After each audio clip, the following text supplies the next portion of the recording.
You packed your carry-on the same way you always do. Same bag, same items, same routine you followed for years. But starting now, that routine can cost you your flight. Recently, a senior traveler from Phoenix arrived at her gate with the same carry-on she had used on more than a dozen trips before. Nothing about the bag had changed. But this time, the gate agent pulled out a measuring tape. The bag didn't pass. She had to pay a gate check fee on the spot. Her luggage wasn't the issue. The rules were, many travelers don't realize that airlines and airport security have quietly changed how they enforce carry-on rules. There were no announcements or warning emails, no signs at the airport. Enforcement simply began. Seniors are being hit the hardest. After looking at numerous complaints from senior travelers and talking directly with retired TSA supervisors, a clear pattern emerged. These stops aren't random. They happen because of specific items that older travelers often pack without thinking. In this video, you will learn what to take out of your carry-on now, what to move to checked luggage, and the exact wording that can help you get through security when questions come up. Let's start with the issue that's quietly costing seniors the most money at the gate. Many travelers still use carry-ons they've trusted for years. The problem is that airlines have changed how they enforce size rules. While the listed dimensions might look familiar, agents now measure everything, including wheels, handles, and outer pockets. One senior traveler arrived at the gate with a suitcase that matched the dimensions shown online. However, when measured in real time, including the wheels and handle, it exceeded the limit. The bag was pulled, a fee was charged, and the delay caused her to miss her connection while trying to retrieve medications from inside. This happens because airlines have updated enforcement standards and are relying on passengers not measuring the full size of their bags at home. Here's what you should do instead. Measure your carry-on with a measuring tape, including wheels, handles, and any bulging pockets. If it's even close to the limit, it's a risk. If you struggle to lift it into the overhead bin, it's probably over the weight limit too. Another common issue involves portable battery packs. Security officers aren't just checking whether you're carrying a power bank. They need to see the watt-hour rating clearly printed on it. If that rating is worn, scratched, or unreadable, it can be treated as a violation even if the battery itself is allowed. A senior traveler recently had an expensive power bank taken at the checkpoint because the label had faded over time. The device was compliant, but without a visible rating. Officers said they couldn't verify it. She boarded her flight without a way to power her medical equipment. This confusion isn't accidental. Labels fade, and unreadable information slows down checkpoints, leading to more inspections. To avoid this, check every power bank you have. If the rating isn't clearly visible, replace it or carry a printed copy of the manufacturer's specifications. Many experienced travelers also tape a small label with the rating onto the device as a backup. If you think that feels intrusive, wait until you see what's happening with liquid medications. Many travelers know that liquid medications are exempt from standard liquid limits. What's changed is how strictly declarations are enforced. If you don't clearly say you have the medication before screening and remove it from your bag, it can lead to a full search. A senior traveler packed a liquid prescription that was completely allowed.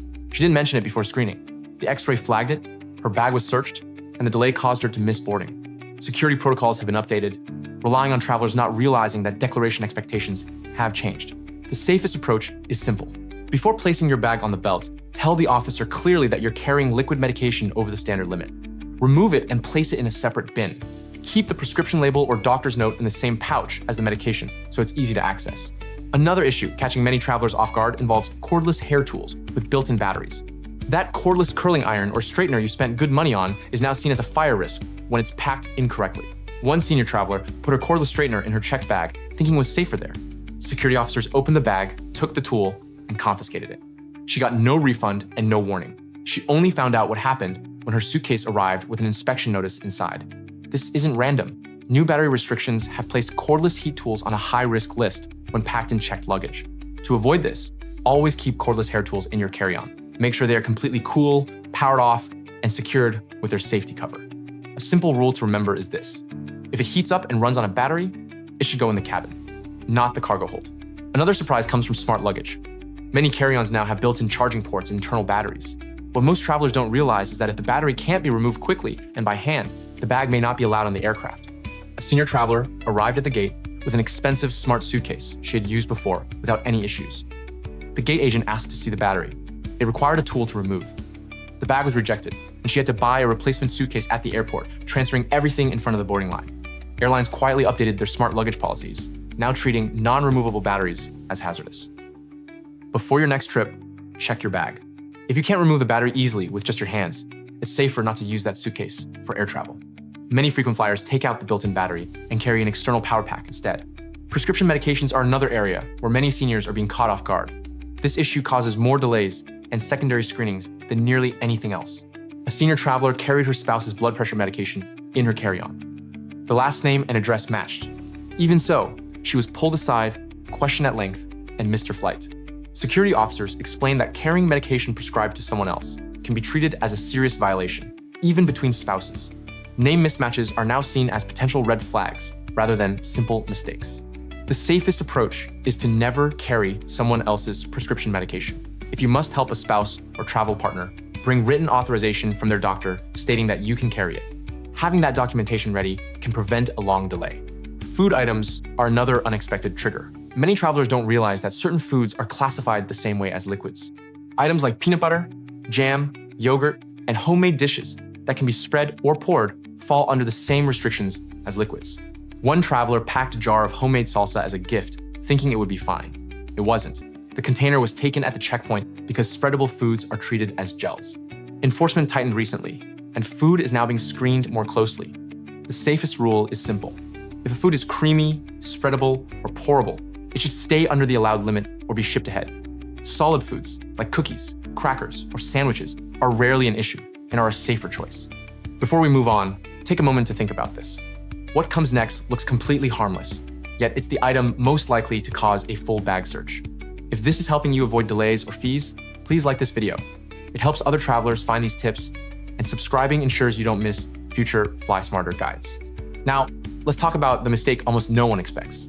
One of the most misunderstood mistakes involves wrapped gifts and sealed packages. That carefully wrapped present you prepared for your grandchild may not make it through security. Wrapped items are often opened or taken, even when there's nothing suspicious inside. One senior traveler packed several wrapped gifts in her carry-on, expecting no problems. Security officers stopped her bag and said they needed to inspect each item. She watched as the wrapping paper was torn open at the checkpoint. One gift contained a decorative item filled with liquid, which was confiscated right away. The remaining gifts were resealed with inspection tape, making her bag look more like evidence than luggage. This happens because security policy now requires all items to be fully inspectable. Any resistance to opening a wrapped package can be seen as suspicious. The safest move is simple. Never wrap gifts before flying. Pack them flat using tissue paper and wrap them once you arrive. If you must travel with a wrapped item, put it in checked luggage only.